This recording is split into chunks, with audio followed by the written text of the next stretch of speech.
탁구를 좋아하는 목사님이 있습니다.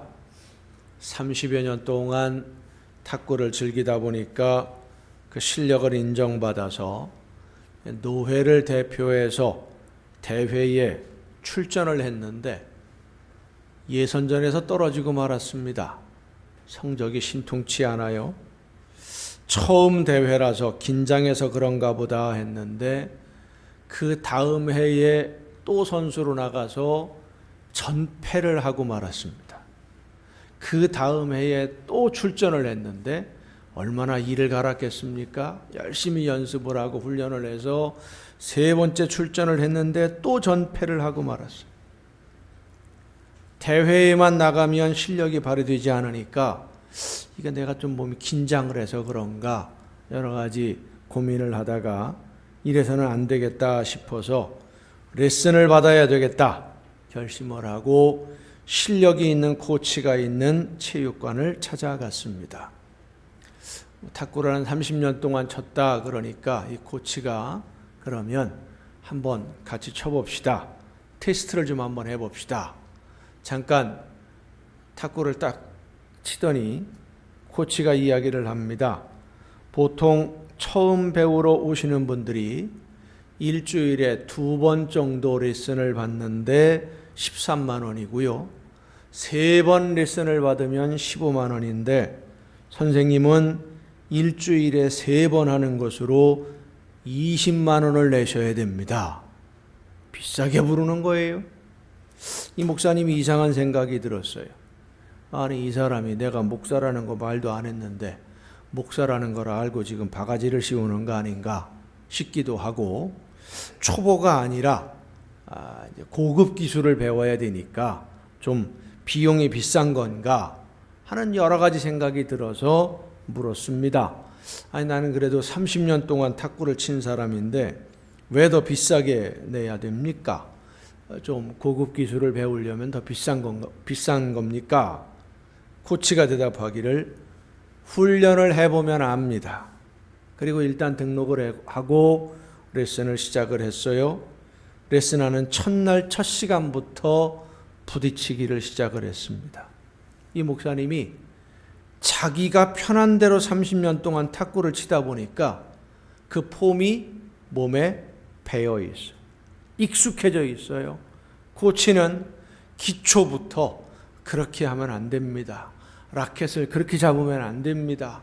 스윙을 그렇게 하면 안 됩니다. 계속 코치를 하는데 몸이 말을 안 듣고 옛날 습관대로만 움직이는 거예요. 공이 없이 그냥 거울을 앞에 놓고 한번 폼을 연습해봐라 그러면 이게 탁 되는데 공만 떴다 그러면 옛날 모습이 또 나오는 거예요. 계속 반복입니다. 함께 시작한 사모님은 처음 탁구를 시작하시는 분인데 폼이 몸에 익숙해져서 코치하고 신나게 재밌게 탁구를 치는데 이 목사님은 날마다 거울만 바라보고 폼만 연습하는 거예요. 진도가 안 나가요. 그제서야 알았습니다. 기본이 안 되어 있는 폼을 고쳐서 바르게 배우는 것이 처음 배우는 것보다 더 힘들고 더 어렵고 그러니까 레슨비가 비싸지는 거예요. 그제서야 알았어요. 고급 기술을 배우는 비용이 비싼 것이 아니라 몸에 익숙해져 있는 폼을 고치는 것이 더 어렵기 때문에 비싸구나. 습관을 고친다는 것은 참 어려운 일입니다. 그런데 잘못된 습관을 그대로 가지고 있으면서 새로운 것을 배울 수는 없습니다. 우리의 신앙생활도 그렇습니다. 예수님을 알기 전, 예수님이 나를 대신해서 고난당하시고 목숨을 주셨다는 것을 알고 믿기 전과 믿은 후의 삶이 변화하고 가치관도 변해서 새 사람이 된다? 말은 쉬운데 쉽지 않습니다. 여러분 수선과 리폼, 우리 박 권사님은 잘 아실 텐데 수선과 리폼이 어떻게 다릅니까? 그게 그거 같고 그게 그거 같은데요. 수선은 말 그대로 고쳐서 사용하는 거고요. 리폼은 완전히 새로운 것으로 다시 만드는 겁니다. 양말에 빵꾸가 났어요. 빵꾸가 난 양말을 기우는 것은 수선입니다. 그런데 그 양말을 잘라서 팔목 토시로 만드는 것은 리폼입니다. 완전히 다른 새 것으로 만드는, 이전 것이 사라지는 겁니다.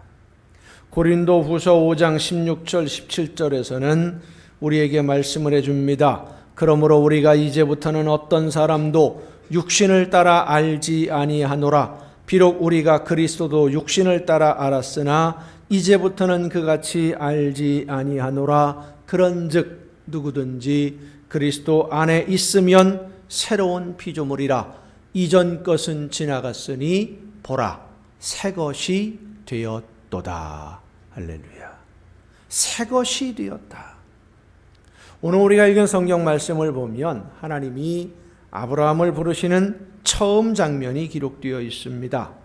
하나님이 아브라함을 부르셔서 처음 하신 말씀이 너 지금 있는 곳을 떠나라 하는 것이었습니다. 첫 말씀이 너 있는 곳을 떠나라. 떠나서 내가 너에게 보여줄 땅으로 가라. 여기서는 안 된다. 왜 하나님이 아브라함에게 그곳을 떠나라고 하시는 것일까? 하나님이 아브라함에게 복을 주시려고 계획을 하셨는데 지금 아브라함이 있는 그곳에서는 하나님이 주시는 복을 받을 수가 없기 때문이에요. 여기에 있으면 네가 복을 받을 수 없으니까, 하나님의 은혜를 누릴 수 없으니까 새롭게 시작하자. 그래서 불러내셨어요. 다른 곳으로 가서 시작하자. 얼마 전에 뉴스에 강아지들을 아주 많이 데리고 있는 가정이 나온 적이 있습니다. 일반 주택가의 한 단독 주택인데 개가 한 100여 마리가 넘어요. 그 집은 사람은 안 살고 개만 살아요. 집은 그 옆에 아파트에서 잠은 따로 자고 주인은 개만 돌보는 집이에요. 여름이 되면 냄새가 얼마나 심한지 그 옆집은 창문도 못 열어요. 개들이 하도 많아요. 시끄럽기도 하고. 주민들의 신고를 받고 주민센터, 파출소에서 공무원, 경찰들이 와서 주인을 만나고 설득을 합니다. 왜 이렇게 개가 많냐? 주인에게 이야기를 들어보니까 유기견들, 주인이 버린 길거리 돌아다니는 개들이 불쌍해서 데리고 있다가 보니까 숫자가 점점 많아졌다는 거예요. 그러면서 하는 말이 나는 날마다 씻기고 청소하고 날마다 씻긴다는 거예요. 경찰하고 공무원들, 주민들이 문을 열고 함께 들어가 보니까요. 여러분 상상을 해보세요. 조그마한 개인 단독주택에 개가 100여 마리가 넘는다. 상황이 어떻겠습니까? 상상이 잘 안 되죠? 온 집안이 오물투성이에요.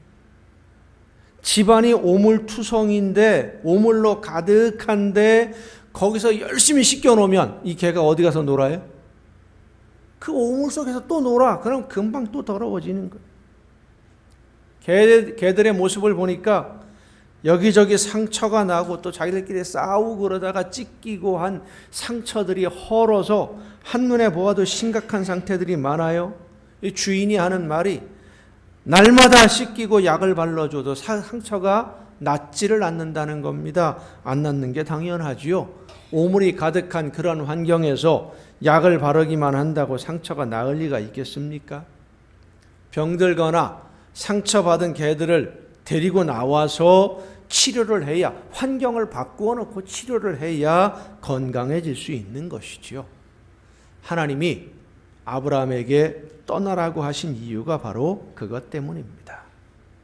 죄악과 우상이 가득한 곳에서는 하나님이 주시는 복을 받을 수가 없고, 혹시 복을 받는다 할지라도 그 받은 것을 누릴 수도 없고 계속 유지할 수도 없기 때문에 일단 그 죄악의 소굴에서 떠나야 하니까 떠나라고 명령하시는 겁니다. 사랑하는 성도 여러분, 하나님이 우리를 죄악의 소굴에서, 죽음의 자리에서 불러내십니다. 여기에 있으면 안 되니까, 지금 모습 그대로 있으면 안 되니까 새롭게 시작하자. 상식적으로 생각을 해보면 아브라함이 지금 살고 있는 그 지역이 아브라함에게는 가장 안전한 지역입니다. 아브라함을 알고 있는 사람들, 일가 친척들이 있고 외부의 적들로부터 안전하게 보호받을 수 있는 그런 지역에 지금 아브라함이 살고 있어요. 그런데 하나님이 아브라함 보고 떠나라 그러시는데 떠나면 안전하지 못할 수 있습니다. 강도의 위험도 있고요. 요즘처럼 여행객들을 보호하는 각 나라의 법들이 정비가 되어 있던 그런 시절이 아니기 때문에 언제 어디서 어떤 위험에 처할지 몰라요. 외적의 공격을 막아줄 사람도 없습니다. 그런데 하나님이 떠나라 그러시는 거예요.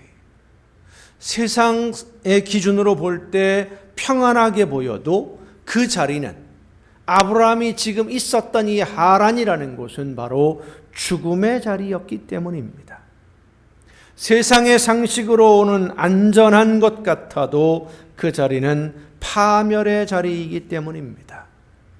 창세기 19장을 보면 아브라함과 헤어진 아브라함의 조카 롯이 소돔과 고모라 지역에 가서 살게 되었는데, 아브라함과 헤어질 때 롯이 소돔과 고모라 지역을 선택한 이유는 하나입니다. 물이 넉넉하고 하나님의 동산과 같이 평화로워 보였기 때문입니다. 세상의 기준으로 보면 소돔과 고모라는 복받은 땅입니다. 풀밭이 있고요, 시냇물이 있고요, 사람들이 살기 평안한 평야지대예요. 평안한 땅입니다. 그렇지만 하나님이 보시기에 소돔과 고모라는 죽음의 땅이었습니다. 결국 죄악으로 인해서 소돔과 고모라 성은 유황불로 멸망을 당하고 맙니다. 우리가 죄악의 자리에 여전히 있으면 우리의 일상생활이 예수님을 믿기 전과 전혀 다르지 않고 옛날처럼 그 습관 그대로 살고 있으면 우리는 다시 죽음의 수렁에 빠질 수밖에 없어요. 유혹을 이기게 해달라고 기도하기 전에 유혹이 있는 자리에서 벗어나야 하는 것입니다. 죄악을 범하지 않게 해달라고 기도하기 전에 죄악된 습관을 버려야 될 줄로 믿으시길 바랍니다. 폭풍이 몰아쳐 오는데, 태풍이 몰아쳐 오는데 조그마한 조각배를 타고 바닷 가운데로 나가면서 하나님 나를 지켜주실 줄로 믿습니다 하지 말고 가지 말아야지요. 죽을 자리 뻔히 아는데 거기에 배를 타고 나가면서 전능하신 하나님이 나를 지켜주실 줄로 믿습니다 뻔히 알고 있으면서 죽음의 자리로 바닷 가운데 있다가라도 나와야 되는데, 떠나야 되는 거예요. 바꿔야 되는 거예요. 우리는 몸의 건강을 위해서도 생활 습관을 바꿉니다. 건강에 이상이 생기면 예전에 좋아하던 음식 멀리하기도 하고요. 우리 민족은 쌀밥을 귀하게 여기고 또 좋아하는 민족입니다. 이 밥에 소고기, 쌀밥에 고깃국 얼마나 좋아요? 그 실컷 먹었으면 원이 없겠다. 그런데 건강에 이상이 생기면은요, 그 좋아하는 쌀밥을 멀리하고 잡곡밥을 먹습니다. 고기를 좋아하던 사람이 고기를 멀리하고 채식을 합니다. 운동을 싫어하던 사람이 운동을 시작합니다. 과거의 생활 습관을 바꾸지 않으면, 음식 먹는 식습관을 바꾸지 않으면 건강을 회복할 수 없기 때문이에요. 육신의 건강을 위해서 생활 습관을 바꾸어야 되는 것처럼 우리의 영적 건강을 위해서, 우리가 영적으로 날마다 성장하기 위해서 하나님이 기뻐하시는 열매를 맺고 그 열매로 말미암아 하나님이 주시는 은혜와 축복의 삶을 누리려면 죄악으로 얼룩졌던 과거의 생활 습관을 버리고 바꾸어야 됩니다. 떠나야 됩니다.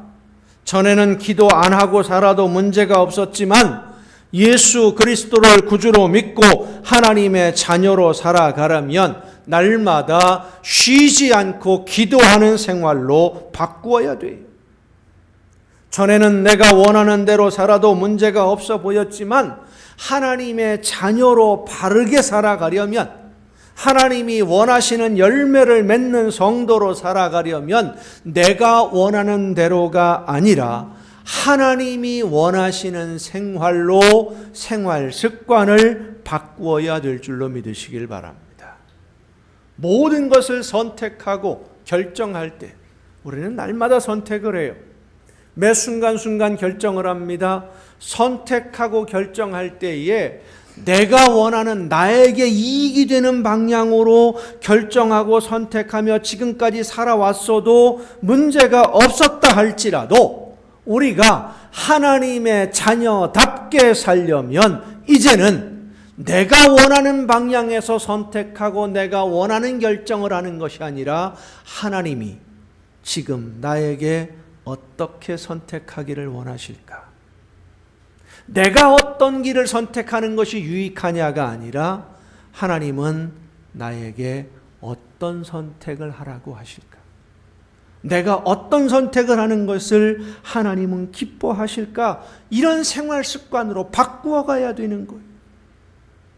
나에게 말씀해 주시는 하나님의 음성을 듣기 위해서 성령의 도우심을 간구하고 성령께서 내 마음에 감동을 주셔서 아하, 하나님이 지금 나에게 원하는 삶의 모습이 내가 지금 이런 선택을 하는 것이 하나님이 기뻐하시는 일이구나 라는 것을 깨닫게 해 주실 때에는 즉시 순종하는, 힘들고 어렵다 할지라도 하나님이 원하시는 대로, 주님이 기뻐하시는 대로 삶의 방향을 바꾸는 생활로 바뀌어야 될 줄로 믿으시길 바랍니다. 여러분, 아브라함이 세상에서 안전한 곳을 떠나서 하나님이 가라는 곳으로 간 것은 세상의 힘으로, 세상의 방법으로 보호를 받는 것보다 하나님의 보호가 더 안전하다는 것을 믿었기 때문입니다. 하나님이 지켜주시는 것이 더 안전하다는 것을 믿었기 때문입니다. 하나님은 오늘 우리를 자녀로 부르시고 부름받은 자녀답게, 구원받은 성도답게 살기를 원하십니다. 부름받은 자녀답게 살고 구원받은 성도답게 살아야 하나님이 주시는 복을 받을 수 있기 때문에 생활 습관을 좀 바꾸어라. 가치관을 좀 바꾸어라. 선택하는 방법을 좀 바꾸어라. 기준을 바꾸어라 하시는 거예요. 죄악의 자리에서 떠나 순종의 자리로 옮겨야만 하나님이 주시는 복을 받고 받은 복을 간직하고 영원한 행복을 누릴 수 있기 때문에 떠나라 말씀하십니다. 우리는 하나님이 주시는 복을 받지 않으면 이 세상 그 어디에서도 그 어떤 상황에서도 평안과 행복을 누릴 수 없습니다. 하나님이 주시는 은혜 가운데 있지 아니하면.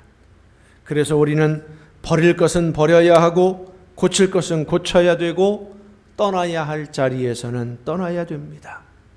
죄악의 습관에서 떠나고 하나님이 기뻐하지 않는 모든 습관을 버려야 돼요. 하나님이 기뻐하지 않는 죄악된 습관을 여전히 가지고 있으면서 하나님이 주시는 복을 받을 수 없어요. 갈라디아서 5장은 우리에게 이렇게 말씀해 주십니다. 내가 이르노니 너희는 성령을 따라 행하라. 그리하면 육체의 욕심을 이루지 아니하리라.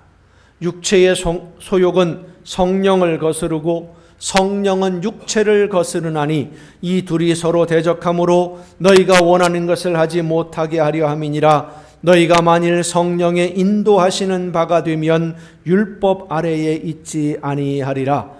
육체의 일은 분명하니 곧 음행과 더러운 것과 호색과 우상 숭배와 주술과 원수 맺는 것과 분쟁과 시기와 분냄과 당 짓는 것과 분열함과 이단과 투기와 술 취함과 방탕함과 또 그와 같은 것들이라. 전에 너희에게 경계한 것 같이 경계하노니 이런 일을 하는 자들은 하나님의 나라를 유업으로 받지 못할 것이라.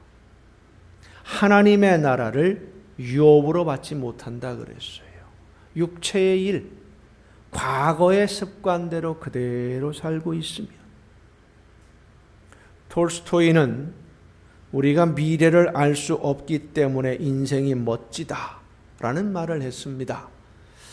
그런데 사실 미래를 알 수 없다는 것은 두려운 일입니다. 여러분, 만약 내일 전쟁이 일어날지도 모른다라고 생각을 해보세요. 핵미사일이 날아다니고 인천의 저 LNG 기지에 북한에서 쏜 미사일이 날아서 터진다. 이거 생각해 보세요. 어떨 것 같아요? 내일 전쟁 벌어진다? 잠을 못 잘 거예요, 아마. 도망가야 되나? 어디로 가야 되나? 비행기 표를 사야 되나? 해외로 가야 되나? 땅굴을 파고 숨어야 되나? 뭐 불안하지요. 두려워서 아무 일도 못할 겁니다. 하지만 오늘 우리는 두려워하지 않습니다. 왜요?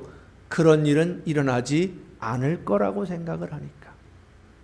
그런 일은 일어나지 않을 거다. 그런 일은 없을 거다. 지금까지의 일들을 가만히 이루어온 것을 보니까 앞으로도 그런 걱정은 없을 것 같다. 미리 예측을 해보는 거예요. 그래서 사람들은 자기가 예측한 대로 모든 일들이 이루어져 가면 든든하고 평안합니다. 하지만 예측한 대로 되지 않으면, 돌발 상황이 벌어지면 불안하게 돼요. 돈을 많이 가지고 있으면 어려운 일이 생겨도 돈으로 해결할 수 있다고 믿었는데 돈으로 해결할 수 없는 일이 생기면 사람은 불안해집니다. 권력이 있으면 법을 좀 어겨도 안전하리라고 생각을 했는데 내가 가지고 있는 권력으로 해결이 안 되면 불안해질 수밖에 없는 겁니다. 우리의 예측은 언제든지 빗나갈 수 있습니다. 과거와 현재 이루어진 일들을 통해서 앞으로 이렇게 될 것이다 라는 것을 예측하는 것이 내일을 준비할 수 있는 가장 합리적인 방법이라 할지라도 그 모든 예측들이 완전히 뒤집히는 일들이 벌어지곤 합니다. 이 세상 그 어떤 방법으로도, 이 세상 모든 것을 다 동원해도 이 예측들을 완전하게 만들 수 없고 어떤 상황이 벌어질지 모르기 때문에 우리는 이 세상 그 어디에서도 진정한 평안과 행복을 누릴 수 없습니다. 하나님이 지켜주시는, 하나님이 함께 하시는 그곳에서는 어디에 있든 어떤 상황에든 우리는 평안함을 누릴 수 있음을 믿으시길 바랍니다. 그래서 떠나자 그러는 거예요.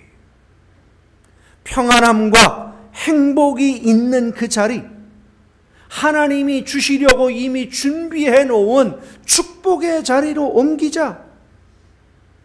하나님이 지금까지의 모든 습관, 죄악의 자리에서 떠나라고 하시는 것은 과거의 습관을 버리고 하나님이 말씀해 주시는 대로 순종하는 그 자리로 가자라고 하시는 것은 우리에게 복을 주시려고, 좋은 선물을 주시려고 하나님이 이미 준비를 다 해놓으셨기 때문에 버릴 것 버리고 떠나야 할 그 자리에서 떠나 하나님이 준비하신 축복의 자리로 가자고 말씀하시는 겁니다. 사랑하는 성도 여러분, 오늘은 사순절 두 번째 주일입니다. 이번 사순절을 내가 지금까지 어디에 있었는지, 지금까지 내 생활 습관이 하나님이 보시기에 어떠했을지 돌아보는 기회로 삼을 수 있기를 바랍니다.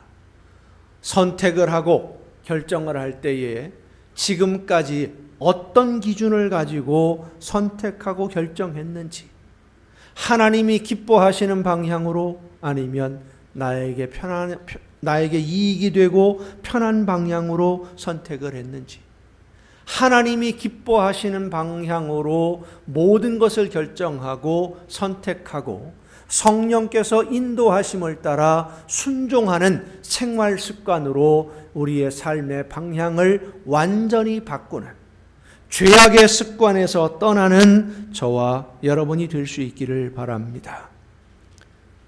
복을 받기 위해서는 복 주시는 자리로 가야 됩니다. 따뜻한 방이 그리우면 이미 데펴져 있는 온돌방으로 들어가면 됩니다. 하나님이 이미 방을 따뜻하게 데펴 놓으시고 문 열어놓고 우리를 부르십니다. 들어오라고. 죽음의 자리를 떠나서 그 바깥에서 추위에 떨지 말고 죄악의 길에서 떨지 말고 생명의 길로 들어오라고 부르십니다. 하나님은 이미 준비를 다 해놓으셨는데 엉뚱한 곳에서 춥다고 불평하지 말고 하나님이 예비하신 잔치자리로 옮기기만 하면 됩니다.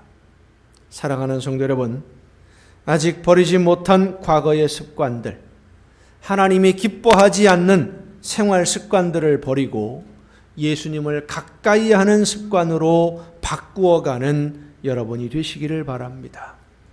떠나야겠다라는 마음을 주시는 것이 성령의 역사예요. 생활 습관을 바꿔야겠다. 하나님이 원하시는 대로 선택해야겠구나. 이런 마음이 생기는 것이 성령께서 지금 내 마음에, 내 심령에 역사해 주시는 것임을 믿고 그 감동하심에 순종함으로써 과거의 생활 습관을 버리고 바꾸어서 하나님이 복을 주시기 위해 이미 열어놓으신 축복의 자리로 옮겨가는 여러분 모두가 되시기를 예수님의 이름으로 축원합니다.